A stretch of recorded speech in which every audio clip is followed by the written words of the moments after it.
Баршаңызға қайырлы күн, менің каналыма қош келдіңіздер. Өзімнің ішімдегі алай-дүлей болып жатқан сезімімді сыртқа шығаруым үшін осында жазып отырмын. Өйткені жазып ішімді босатпасам жарылып кетердеймін. Біреуге барып мұңымды айтуға да қысыламын. Ішке жұта беріп те ауру болатын секілдімін бір күні.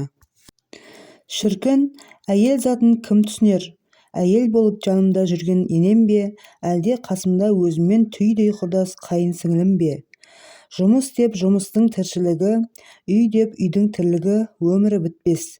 Бәрін тиянақты істеп жүрген дегеннің өзінде тырнақ астынан кір іздеген енем аман болсын. Қайтеміз? Әдемі киініп, күйеуімнің қасында жадырап жүрсем, қайын сіңілім жақтырмайды. Қалай болғанда да мені өз отбасыларымның бір мүшесі ретінде қабылдамайды-ау. Наны аштып, азанда бір табасын жауып, бала-шағамен ыстық, жаңа піскен нанға сармай жағып жесе, қандай тамаша.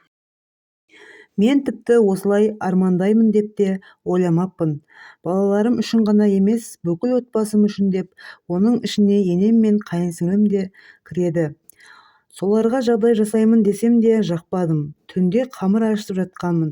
Соны енем жуындыға тастады. Обал емес пе? Дегенімде айтқан уәжі, саған біреу түнде қамыр ашыт деді ме? Оны ертең мен жабам ба дейді. Мен таңертең жұмысқа кетемін. Соны меңзегені ғой.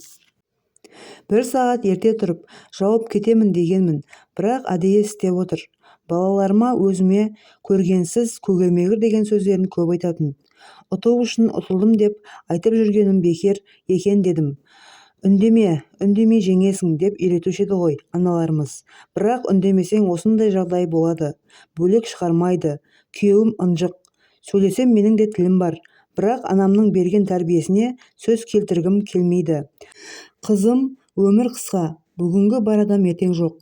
Сыйлы бол деген сөзі әрдайым ұрыс-керістен бойымды аулақ салуға жетелейді. Мен жаспын дейтіндей бала келін емеспін, ана келінмін. 2 құлыншағым бар. Өзімнің анам сияқты дана келін болғым келеді. Ішім қанша удай ашып, қанша ауыр сөздер айтса да, мен сөйлемейтін шығармын. Негізі қыз кезімде күлімдеп жүретін қыз едім. Қазір тұйықталып бара жатқандаймын.